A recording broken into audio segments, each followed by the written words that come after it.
यहोवा परमेश्वर ने जितने बनेले पशु बनाए थे उन सब में सर्प धूर्त था, और उसने स्त्री से कहा, क्या सच है कि परमेश्वर ने कहा कि तुम इस वाटिका के किसी वृक्ष का फल न खाना? स्त्री ने सर्प से कहा, इस वाटिका के वृक्षों के फल हम खा सकते हैं, पर जो वृक्ष वाटिका के बीच में है उसके फल के विषय में परमेश्वर ने कहा है कि न तो तुम उसको खाना और न उसको छूना, नहीं तो मर जाओगे। तब सर्प ने स्त्री से कहा, तुम निश्चय न मरोगे, वरन परमेश्वर आप जानता है कि जिस दिन तुम उसका फल खाओगे उसी दिन तुम्हारी आंखें खुल जाएंगी और तुम भले बुरे का ज्ञान पाकर परमेश्वर के तुल्य हो जाओगे। सो जब स्त्री ने देखा कि उस वृक्ष का फल खाने में अच्छा और देखने में मनभाव और बुद्धि देने के लिए चाहने योग्य भी है, तब उसने उसमें से तोड़कर खाया और अपने पति को भी दिया और उसने भी खाया। तब उन दोनों की आंखें खुल गई और उनको मालूम हुआ कि वे नंगे हैं। तो उन्होंने अंजीर के पत्ते जोड़ कर लंगोट बना लिए। तब यहोवा परमेश्वर जो दिन के ठंडे समय वाटिका में फिरता था उसका शब्द उनको सुनाई दिया। तब आदम और उसकी पत्नी वाटिका के वृक्षों के बीच यहोवा परमेश्वर से छिप गए। तब यहोवा परमेश्वर ने पुकार कर आदम से पूछा, तू कहाँ है? उसने कहा, मैं तेरा शब्द बारी में सुनकर डर गया, क्योंकि मैं नंगा था इसलिए छिप गया। उसने कहा, किसने तुझे चिताया कि तू नंगा है? जिस वृक्ष का फल खाने को मैंने तुझे बरजा था, क्या तूने उसका फल खाया है? आदम ने कहा, जिस स्त्री को तूने मेरे संग रहने को दिया है उसी ने उस वृक्ष का फल मुझे दिया और मैंने खाया। तब यहोवा परमेश्वर ने स्त्री से कहा, तूने यह क्या किया है?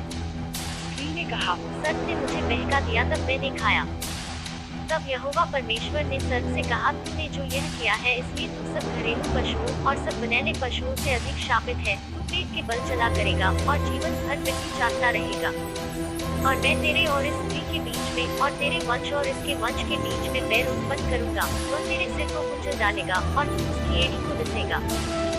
फिर स्त्री से उसने कहा, मैं तेरी पीड़ा और तेरे गर्भवती होने के दुख को बहुत बढ़ाऊंगा। तू पीड़ित होकर बालक उत्पन्न करेगी और तेरी लालसा तेरे पति की ओर होगी और वह तुझ पर प्रभुता करेगा।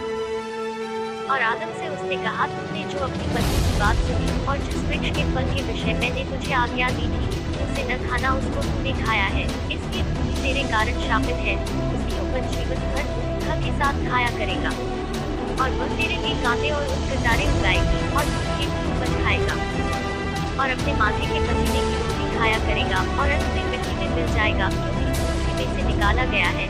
मिट्टी तू है और मिट्टी में फिर मिल जाएगा। और आदम ने अपनी पत्नी का नाम हव्वा रखा, क्योंकि जितने मनुष्य जीवित हैं उन सब की आदिमाता वही हुई। और यहोवा परमेश्वर ने आदम और उसकी पत्नी के लिए चमड़े के अंगरखे बनाकर उनको पहना दिए। फिर यहोवा परमेश्वर ने कहा, मनुष्य भले बुरे का ज्ञान पाकर हम में से एक के समान हो गया है, इसलिए अब ऐसा न हो कि वह हाथ बढ़ाकर जीवन के वृक्ष का फल भी तोड़ के खा ले और सदा जीवित रहे। तब यहोवा परमेश्वर ने उसको अदन की वाटिका में से निकाल दिया कि वह उस भूमि पर खेती करे जिसमें से वह बनाया गया था। इसलिए आदम को उसने निकाल दिया और जीवन के वृक्ष के मार्ग का पहरा देने के लिए अदन की वाटिका के और चारों ओर घूमने वाली ज्वाला में तलवार